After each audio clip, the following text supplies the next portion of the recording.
Buenas, ¿qué tal? ¿Cómo les va? Saludos para todos. Mientras esperamos el fútbol de hoy, a muchos les llamó la atención la declaración de Ancelotti cuando en la previa a la semifinal de la Supercopa de España, que va a jugar contra el Valencia de Gattuso, dijo que él y Gattuso tienen problemas personales. Recordemos que Gattuso y Ancelotti, padre e hijo, una relación de técnico y jugador como pocas o como esas que son realmente muy fuertes. Gattuso era el emblema de Ancelotti en la cancha, ellos mismos se decían que eran padre e hijo. Ancelotti llegó a decir en algún momento que era muy difícil generar relaciones de amistad tan fuerte con un jugador, pero que él con Gattuso la tenía. Ganaron 2 Champions, ganaron mucho juntos. Es decir, eran realmente muy, pero muy cercanos. ¿Qué pasó? ¿Por qué Ancelotti dice ahora que tienen problemas personales? Todo tiene que ver cuando Ancelotti dejó de ser técnico del Napoli y Gattuso pasó a serlo. No que Ancelotti se haya molestado porque Gattuso haya sido su sucesor, sino que Ancelotti, un hombre de códigos y de formas, si los hay, y que conoce mucho de esto del fútbol, se molestó por algunos comportamientos de Rino. Primero, recordemos que Ancelotti lo despiden después de ganar un partido de Champions cuando lograba avanzar en la fase de grupos, pero ya se veía venir el despido porque el equipo, uno, venía muy mal en la Serie A, había perdido creo que eran 6 o 7 partidos. 2. Había habido un encuentro entre Ancelotti y De Laurentiis donde, enojado el presidente del Napoli, había mandado in ritiro a una concentración a todos sus jugadores. Eso pasa mucho en Italia cuando el dueño se enoja, el presidente se enoja, manda in ritiro al equipo. Es decir, en vez de terminar el partido e irse a su casa, se van todos a concentrar hasta el siguiente partido.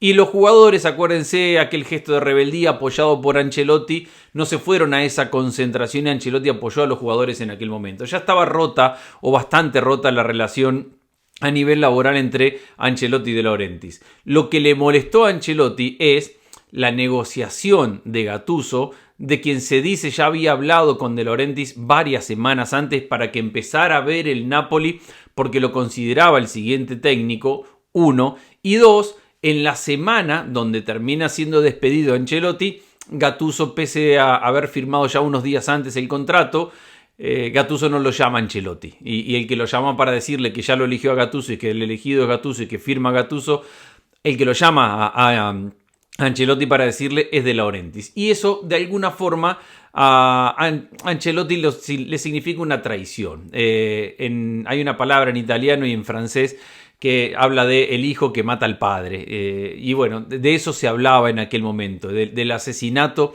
del hijo al padre. A Ancelotti no le molestó que Gattuso fuera su sucesor, porque si hay alguien que entiende esto de los resultados, de los despidos y de cambiar de equipo, ese es Carleto Ancelotti, y seguramente en otro contexto se hubiera puesto feliz de que Gattuso hubiera sido su sucesor. Pero las formas y cómo se manejó Rino en aquel momento ya de por sí no le gustaron a Ancelotti. Dicho esto, cuando arranca el proceso de Gattuso en el Napoli, no son fáciles los primeros partidos. De hecho, pierde 4 de los primeros 5 como entrenador y a mediados de enero, el cambio se hace a fines de diciembre, a mediados de enero ya empezaban a haber algunos rumores acerca de Gattuso queriendo salir del Napoli. No que De Laurentiis lo quisiera echar, pero sino que Gattuso veía que no estaba sacando el equipo adelante y que si era necesario daba un paso al costado. Y hubo varias declaraciones en aquel momento de Gattuso, nuevo entrenador del Napoli, donde hablaba de la mala preparación física y el mal trabajo que había tenido el equipo en los últimos 2 años con Ancelotti. Y ahí Ancelotti sintió que Gattuso rompía ya definitivamente muchos de estos códigos. Hay una declaración de Gattuso donde dice ahora el equipo corre distinto, hemos cambiado la forma en la cual el equipo corre, como que hace referencia a que no se había trabajado bien físicamente por los últimos 2 años y que por eso el equipo estaba mal y a partir de ahí tocó fondo, esa fue la palabra que utilizó y debían empezar a salir mejor, pero desde la parte física. Todas esas cuestiones son las que marcaron el alejamiento entre Ancelotti y Gattuso. Seguramente mañana será un partido para los dos especial, los dos se conocen como pocos. A mí me gustaría ver una especie de reencuentro. A mí me gustaría ver un fuerte abrazo, me gustaría ver que Gattuso también asuma, me parece, otro rol y que entienda que en algún momento, probablemente por su inexperiencia o porque se equivocó simplemente o porque le pareció el proyecto y no supo cómo manejarse con Ancelotti y recién lo llamó el miércoles cuando lo habían echado a Ancelotti.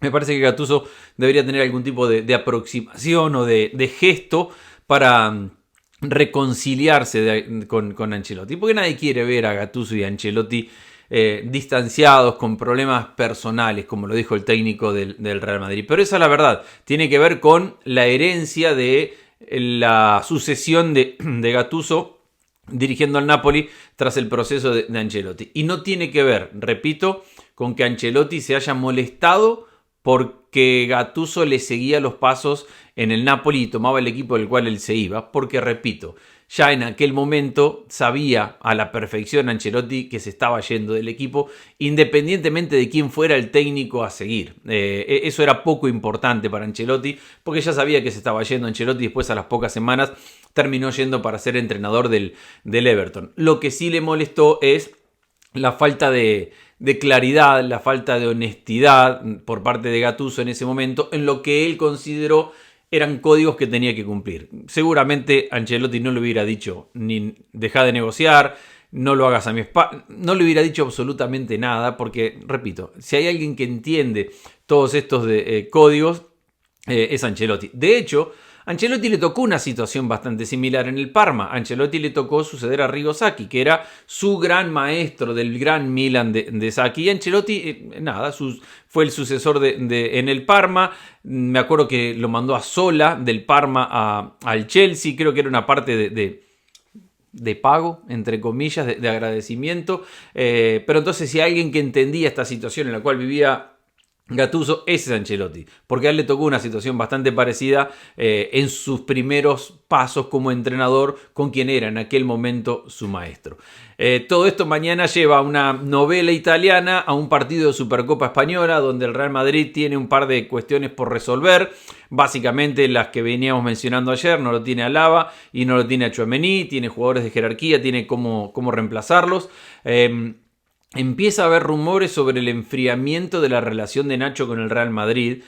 Tiene mucho sentido y yo lo vengo hablando con ustedes hace un tiempo. Y tiene que ver con que Nacho empieza a no sentir el cariño del Real Madrid para empezar a hablar de la renegociación de contrato. Y la realidad es que ha perdido lugar dentro del plantel y que, más allá de la falta de cariño o de aproximación del Madrid, Nacho debería definir en este momento si quiere agachar la cabeza y seguir siendo un suplente que jugará muy pero muy poco en el Real Madrid, o todavía, entendiendo que tiene carrera por delante, dar un paso al costado y buscarse un nuevo destino y empezar una carrera fuera del Real Madrid. Porque el Real Madrid ya le está empezando a transmitir señales, así se dice en el código del fútbol, que no tiene ningún apuro ni mucha felicidad de renovar a Nacho. No porque Nacho haya hecho nada mal, todo lo contrario, y ha sido muy leal al Real Madrid. Solo que Nacho es un jugador ya de muchos años dentro del club, que tiene un buen salario, que tiene mucha experiencia, pero que para el técnico empieza a contar cada vez menos con esto que hemos hablado. El tener a Militao, a Rüdiger y a Alaba como tres centrales que están por delante de él. Vallejo tampoco cuenta y viene por atrás. Tenerlo a Alaba y a Mendy de lateral izquierdo. De lateral derecho ha probado otras opciones, pero no lo ha probado casi nunca a Nacho, que en algún momento en partidos difíciles era una solución. Así que se está empezando a enfriar, de acuerdo a lo que dicen, esa relación. Y esto lo filtra los representantes de Nacho, que ven que el Real Madrid no está mostrando tanto interés por renovar y tratan de filtrar esto de manera de ver qué reacción hay en parte de la gente, porque el hincha del Real Madrid le es muy agradecido a Nacho, por supuesto, por todo lo que le ha dado, por la fidelidad, por cómo se ha jugado por los colores y porque siempre puso por delante el club antes de sus decisiones de carrera y de jugar, y nunca ha sido un jugador conflictivo a la hora de ser suplente. Ha sido un gran suplente para el Real Madrid y ha cumplido cada vez que le tocó jugar, ya sea de titular o entrando desde el banco. Pero los ciclos se terminan todos, y en eso en el Madrid lo entiende mejor que nadie, y por eso el llamado de atención de Nacho y su entorno a ciertos medios para ver qué reacción genera esto. Se viene el fútbol, vamos a ver fútbol, después lo charlamos. Saludos.